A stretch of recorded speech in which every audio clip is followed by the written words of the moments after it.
Hi everybody, welcome back to Long Drive Golf Tips. My name is Pat Dempsey, and today we're going to work on three things. One is we're going to work on your club path and flight selection, fade, straight, draw, and then we're going to talk about how important it is to hit it center on the face. And I'll show you a little trick. But I got a big treat for you today. My good friend Troy Mullins is here, professional long driver, and she's working on her golf swing. Now, everybody's seen her on TV hitting the long ball with a 48-inch driver. Troy, thanks so much for coming today. What have you found different about trying to play the game of golf professionally versus the long drive with the drivers? Well, with the 48-inch driver, we're only looking for speed, right? So I've hit the draw, I've hit the fade, but now I've gone to 46 to try and have one ball shot shape and choose that for professional golf. Right, because you got 8 balls and now it's down to 1. Well, you've got a big advantage on most of the girls because your natural swing is so powerful and so long. So I'm excited today to have her here. Let's take a look at her swing. We'll look at the 46-inch driver, the 48, and see what we come up with, and I hope we can help her along with giving you some information.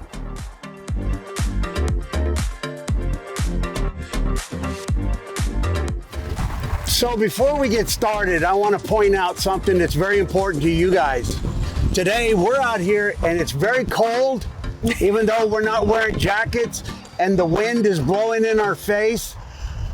And I want to make a point, if you want to be a champion, this is the time that you train in conditions like this, in the cold, in the wind, and in the rain. That will make you a better long driver and it will prepare you for all your competitions to come. Now, Troy and I are working. She's telling me about when she's playing professional golf, how she'd prefer to hit a fade. And remember last month, we talked about that, the fade versus the draw. So you were saying that you feel more comfortable when you're set open a little bit. Yeah. Let's see your setup there. And I agree with you 100% with the power that you have. It's much better to cut the ball. Right. I find that my miss is either straight or a little bit of a left to right. Exactly. And especially if you kind of feeling good and you want to go at it hard, my mistake is to move over the top of the ball, which means it's going to go right. And I planned for right. Exactly. So, okay. Can we hit one? Yeah.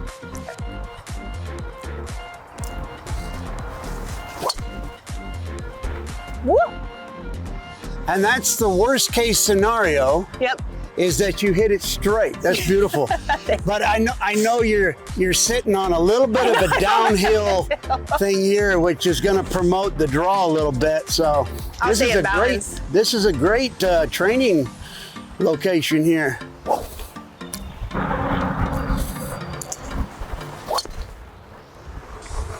Beautiful.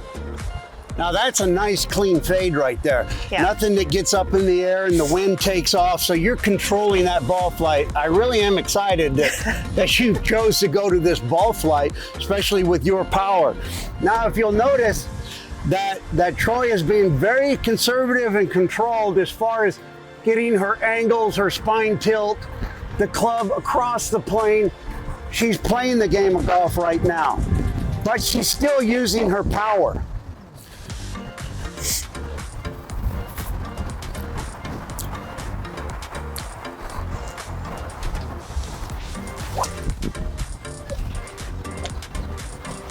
Now that's a good example there too. That ball went a little further right than you wanted to. Yeah. But I bet it's going to be safe. It's way better than making that hook shot. So. But it's nice because I can still use my body to close the club face and come through. I don't have to worry about my arms or my hands. Right. You don't feel so handsy, right? No. Okay. What does that mean when you say you feel handsy? Does that mean that you feel the club advancing or that you're kind of rotating it? I feel like with a fade, I can just turn my body and then the club face will just naturally close or naturally come in square. Right. But sometimes for long drive and I'm trying to hit all that speed, I get totally handsy and throw it and stay in this tilt position. Well, that's an important point. A lot of people don't know this, that from the heel to the toe is another lever. So in long drive, we want to take advantage of that release and make that a tool too, providing that you're not hooking it too much, providing you're not putting too much side spin. So Troy is really kind of eliminating the total distance that she can get out by being disciplined and holding the face angle square. Right. I love that. I love that. Because I remember when I first saw you, your swing was very flat. Boy, she could hit it. Yeah. But it was a very flat swing, and she threw a heavy draw in, and whoo, she hit it hard though. All right. All right. So tell us what you're thinking. Here's a fairway, and one thing in your mind is you're playing the game of golf now. So accuracy is everything. You're setting up down the left side? Yep. Okay. And I realized that if there's no trouble on the right, I can just set my line on the left and let it fade naturally. Correct. If it overfades and I'm just in the rough. Right. It's teed a little low, but that's okay. There you go. That's beautiful right there. That's going to land right there on the right side of the rough. So that wasn't a great shot, but it's playable. Right. So everything is about keeping it in play now. Now, what would you say the other difference is between your long drive swing and your playing swing here? Well, my long drive swing is all out speed. Right. And so I'm just trying to get it within a 50-yard window. So are you taking the club back a little further in your long drive, which we'll get to here in a minute? I feel like I take it a little bit inside and I get way back, full body. Long drive. Should I try one? Right. Want me? Yeah, we're going to get to that in a minute. I love watching her hit the long club, but I'm very excited that you have chose to play this shot, because I think when you hit it clean, and one of the greatest long driver ever, Jason Zubek, won with a power fade. Right. 5-6 times in the open division. So, and it's so accurate. It was always there for them, and it's going to be there for you playing professional golf. So, all right, tell me if you wanted to step on this a little bit, what would you do? You're playing the fade. Right. Okay.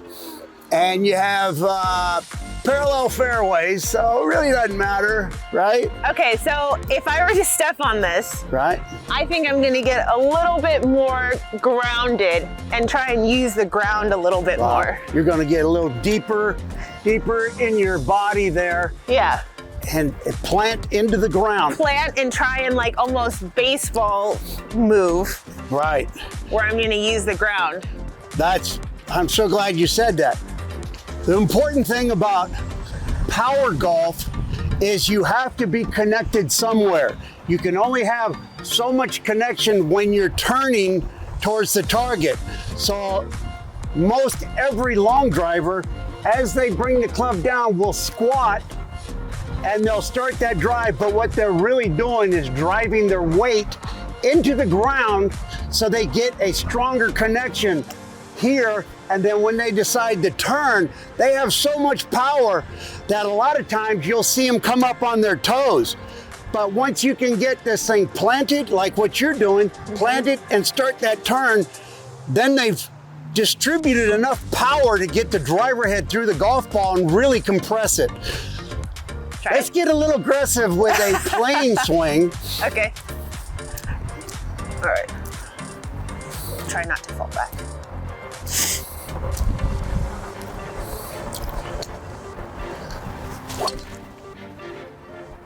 Nice. I think it was about 5 more miles an hour faster. And a perfect left to right shot down there. Now, you're cheating a little bit because you have a background in field and track. Yeah. And you have very strong legs. They're coordinated. You know how to use them. Yeah. Legs are so important in the golf swing, especially power. I know I'm 64 now and I'm starting to lose some of that strength in my legs, and you have to use your legs. In fact, I think your legs are probably 70% of what you're doing. So let's see that again. Okay.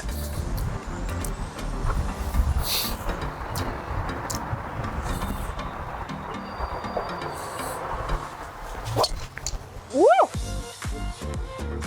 Wow, but like you said, even if you don't make a perfect swing, Yeah. that thing cut just about 5 yards left to right, Right. and you didn't even hardly get through it. Let me have that. Okay. All right. That was beautiful. Thanks. Wow, you have gotten better. Oh, wow. Oh. Thanks, Pat. Thanks, Pat. Without me. All right. With you. Yeah. All right. Do you want to see a draw and what that looks like? I think it's important To be able to do both, right? that you set up your natural go-to as your fade, but if you want to be a good player, you got to learn how to turn it over a little bit. Yeah. So let's see how do you set up? How do you look at your target differently? And I'm going to make a suggestion. I'm going to get back here where I can see you. Okay. All right. My target's going to be now towards the 4 trees. The 4 trees, gotcha. So that's my miss. My miss Okay. is going to be there, Right. and I'm expecting it to turn over. So, left, right to whereas your fade swing path may have been like that, now it's going to be coming in from here to out there, and you're going to bring it back off those trees back into the center of the fairway. Okay. Exactly. So before, I think I came back on this line. Now I'm going to set up and come back a little bit here. Right, correct. Okay.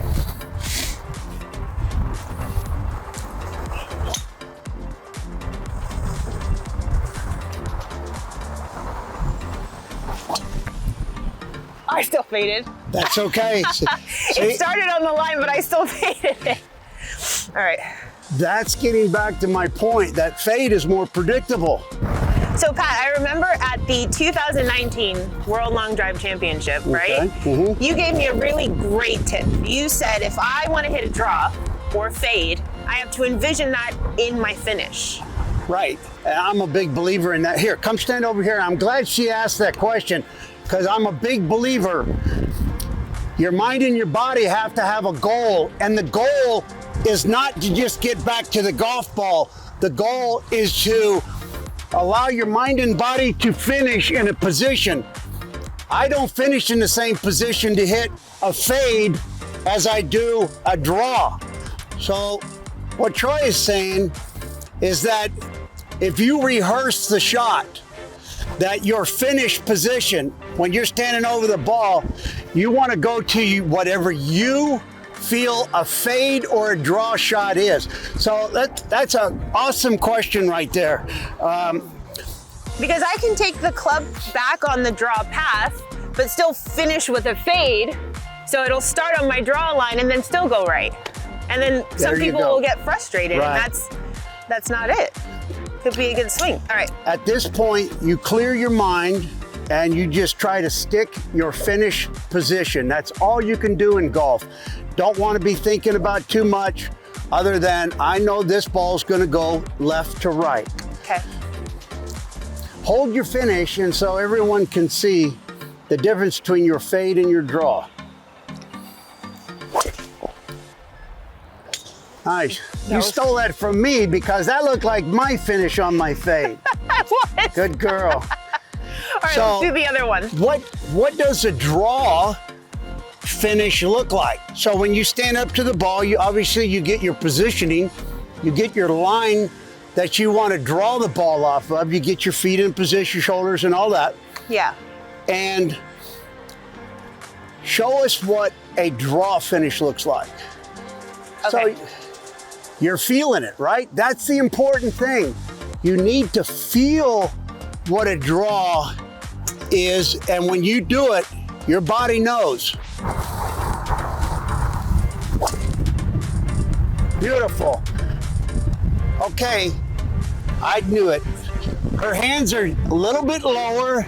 She brought the club in, from my view, a little bit deeper to hit the inside part of the golf ball. When hitting a draw, what I do sometimes is I put that stripe on the inside corner of the ball. Although that's my target line, I try to get the driver head back to that stripe. You have to hit the inside part of the golf ball, and typically your hands are going to finish a little lower, and so did yours. When I hit my fade, I ask my hands to finish a little higher. Yep. Now that was a perfect example. Let's see you hit the inside part of that ball, no matter what. I know this ground is a little unlevel. Okay. But just go all the way to your finished position, no matter what happens.